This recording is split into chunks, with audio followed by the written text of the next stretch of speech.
process is an incredible technological feat. But these soybeans engineered to withstand such a powerful herbicide are destined for our dinner plates. They must have been thoroughly tested before being put on the market. Who was the Secretary of Agriculture at the time? Dan Glickman, Bill Clinton's Ag Secretary from 1995 to 2000.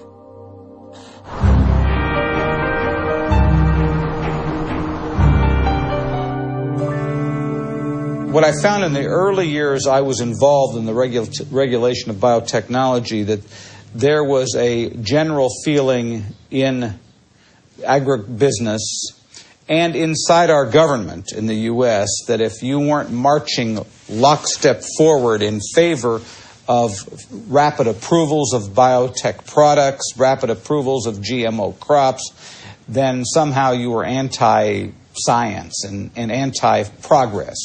Well, I think that, frankly, there were a lot of folks in industrial agriculture who didn't want as much analysis as probably we should have had because they had made a huge amount of investments in the product. I mean, I think that, and certainly when I became secretary, given the fact that I was in charge of the department regulating agriculture, I had a lot of pressure on me not to push the issue too far, so to speak.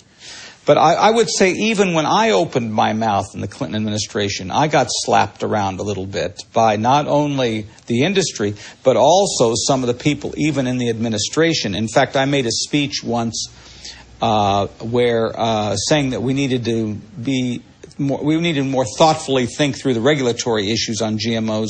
And I had some people within the Clinton administration, particularly in the U.S. trade area, that were very upset with me. They said, how could you in agriculture be questioning our regulatory regime?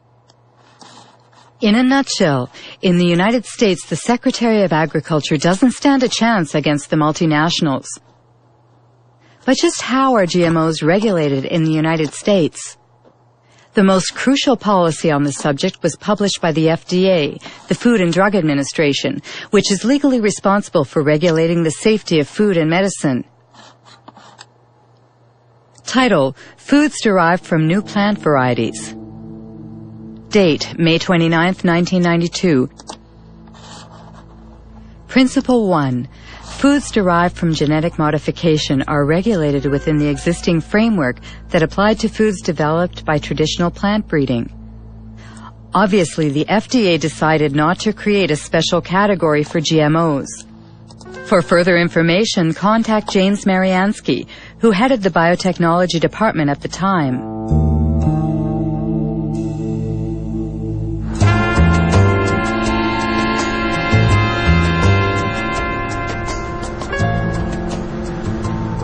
Basically, the government had taken a decision that it would not create new laws, that it felt there were already sufficient laws in place that had enough authority for the agencies to deal with new technologies. That means the White House asked the agency to write a policy where GMOs should not be submitted to a specific regulatory regime? But it's not based on scientific data. It's a political decision? Yes, it was a political decision. It was a very broad decision that didn't apply to just foods. It applied to all products of biotechnology. Unbelievable. James Mariansky admits that GMO regulation was based on politics rather than science. How exactly did they justify their decision? Principle 2. The components of food as a result of genetic modification of a plant will be the same as or substantially similar to substances commonly found in food. In other words, the FDA considers that a genetically modified plant is equivalent to its conventional counterpart. What they call the principle of substantial equivalence has been adopted around the world, and it's at the heart of the debate between biotech supporters and GMO foes. How could the FDA decide that a GMO crop is the same as a conventional plant? What we do know is that the genes that are being introduced currently, to date, using biotechnology, produce proteins that are very similar to proteins that we've consumed for many centuries. That's the FDA's official position on the matter, which was toppled by Jeffrey Smith, author of several books on GMOs. Michael Hansen, scientific expert for the Consumers Union of the United States. And writer Jeremy Rifkin, who was the first to denounce the principle of substantial equivalence. The reason why GM crops are here is based on a deception that occurred in the FDA. They said that these foods are not different. They used the word substantially equivalent. They used the word not meaningfully or uniformly different. And what that turned into was a terminology called generally recognized as safe, or GRAS. Typically, if something is to be considered generally recognized as safe, it needs lots of peer-reviewed published studies and an overwhelming consensus among the scientific community. With GM crops, they had neither.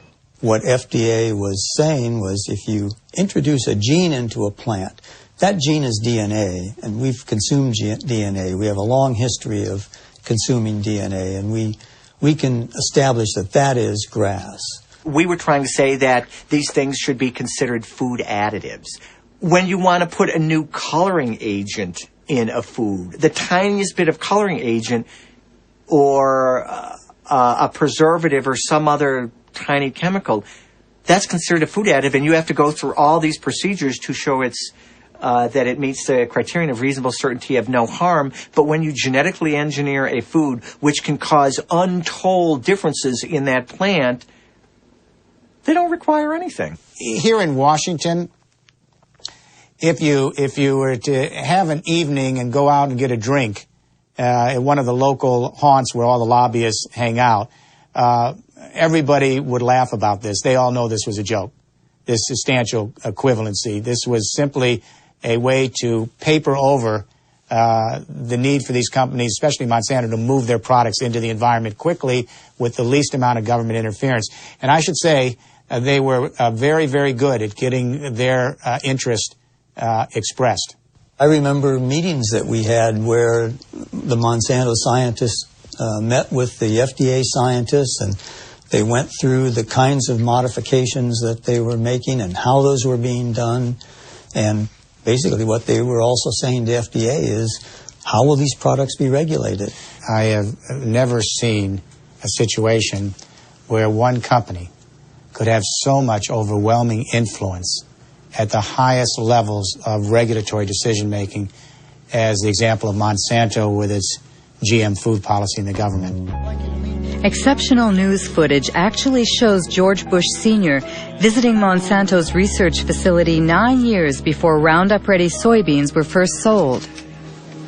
What I'd like to do today is show you some of the steps we go through when we're moving genes from one organism into another.